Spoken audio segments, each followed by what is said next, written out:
Fiz um pedido de empréstimo no banco e comprovei o salário que eu ganho. Depois de um mês de uma notícia que deu certo, eu poderia dar início num projeto. Lá pra acertar na papelada, um blá blá blá, uma conversa danada. O meu advogado colocou uma pressão. Eu já saí com uma grana embolsada. Eu tava lá no terreno baldio, eu não sabia muito bem o que fazer. Fiz uma mansão com o dinheiro do empréstimo, com a 200 camas de piscina de lazer.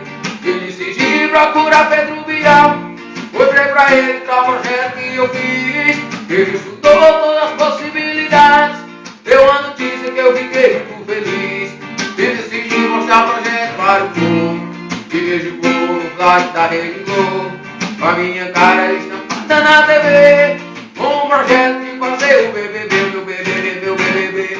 Pode escrever, só vai entrar mulher gostosa pra valer. Nada demais, só mulherão. E se vacilar, vou te botar no paredão, meu BBB, meu BBB. Pode escrever, só vai entrar mulher gostosa pra valer. Nada demais.